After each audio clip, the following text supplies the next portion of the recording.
Hey guys, Ponce here to talk to you guys about potential Urgot buffs which are currently available for testing on the PvE.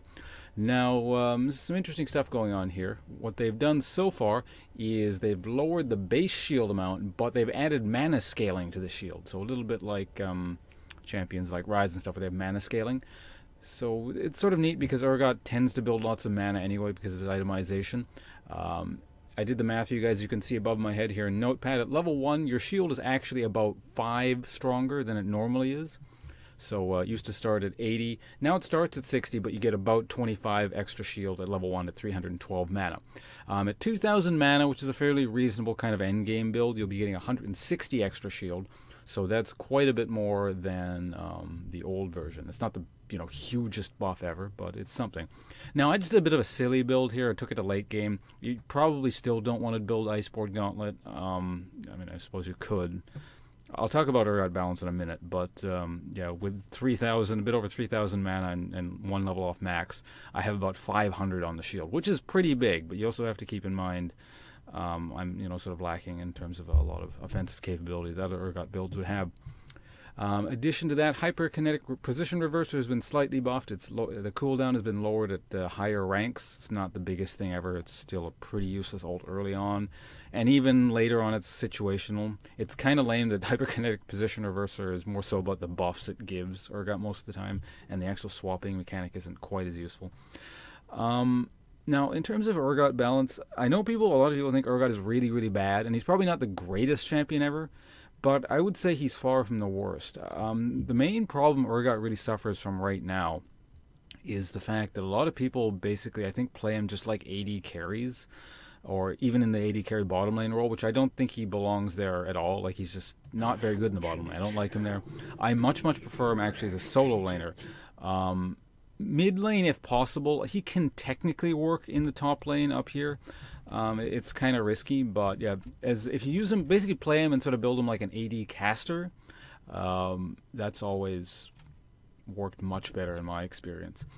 The other thing you have to consider is a lot of people, I think, build him too tank. Like, they kind of think, oh, Urgot's a tanky sort of guy, and then get a bit too like crazy in terms of the tanky stats and sort of neglect his damage stats.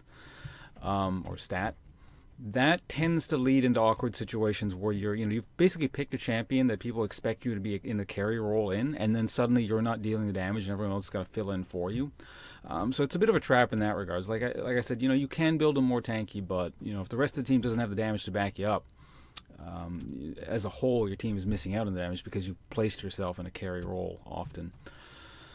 Now, with this change to the whole mana scaling thing, I wonder if the whole tank build is actually a bit more viable and it's something, it might be worth doing more often. I'm not sure. I'd have to experiment with that a bit more. Certainly if you're getting very tanky and you have at max cooldown basically a 500 damage shield every 7 seconds. That's pretty good. Like, that's a lot of hit points. And of course, hyper-kinetic reverser makes you very, very tanky. Like, people, I think, just kind of forget that portion of the ult. They always think about the swap part. It's actually like the stats it gives you that are really, really nice. Like at rank 2, it says 90 armor and magic resist. I think it goes up to what, like 120 of each at max rank, something like that. Anyway, like, that's quite a bit. It's certainly nothing to sneeze at. But yeah, some interesting stuff. I think Wright said this is not the end of what they're doing to Urgot.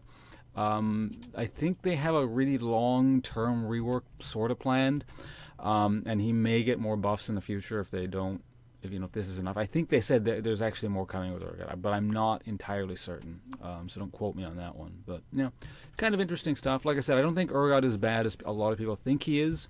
You just kind of have to change your mindset a bit about how he needs to be played and how he fits into certain sort of teams. And these little buffs, they don't really address sort of the damage side of Urgot, but they're interesting changes nonetheless. You have to keep in mind that, especially with Terra Capacitor, since it gets mana scaling, since Terra Capacitor is the last thing you actually put points into typically, or basically always. If you're putting points into Terra Capacitor, you're probably doing something wrong. But since it doesn't actually, get extra or rather, since you're not putting points into it, the shield itself doesn't scale. The fact that it now has mana scaling means that effectively for most of the game, it's at least doubly as strong as it was before, because you can get up to like about 70 extra shield pretty quickly. Like once you get tier and start stacking up, you get about 70 mana.